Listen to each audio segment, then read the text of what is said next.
Alors l'ouvrage présente la banque en tant qu'entreprise, son rôle dans l'économie, les risques qui sont associés à l'activité bancaire et explique pourquoi cette entreprise fait l'objet d'un environnement réglementaire spécifique, d'ailleurs très contraignant.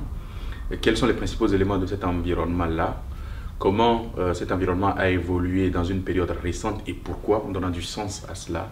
Et enfin, quels sont les principaux tests et les principaux marqueurs de la réglementation à l'état actuel des choses. Je trouvais qu'il fallait faire cet ouvrage pour deux raisons. La première, c'est que j'ai fait un constat lorsque j'ai enseigné à l'université pendant 9 années ou pendant que j'interviens au centre de formation de la profession bancaire. Je me suis rendu compte que les apprenants avaient un vrai besoin d'avoir en quelques jours de lecture, pas beaucoup, une vision précise, synthétique, simple, à jour de qu'est-ce que la banque, à quoi ça sert, quels sont les risques, quel est son environnement, et surtout d'avoir du sens à tout cela, c'est-à-dire donner du sens à cela. Pourquoi on a un dispositif prudentiel, pourquoi il faut un agrément, pourquoi il doit y avoir un contrôle interne dans une banque.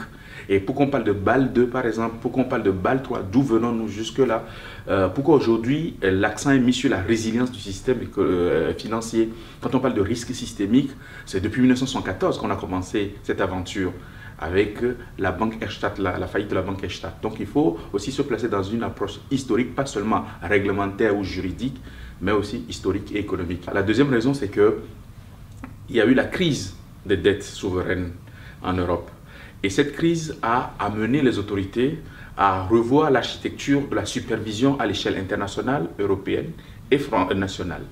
Donc, à partir de ce moment, tout a été refait. Donc, il y a une confusion, on ne sait pas qu'est-ce qui s'est fait, on n'a pas toute une idée globale. Donc, il fallait refaire une synthèse pour verticaliser tout cela, clarifier, dire quel est le rôle de chacun au niveau du comité de Bâle par exemple, au niveau européen avec le MSU, l'instauration de l'union bancaire, et au niveau national avec le renforcement du rôle de l'autorité de contrôle prudentiel et la mise en place par exemple du Haut Conseil de la stabilité financière.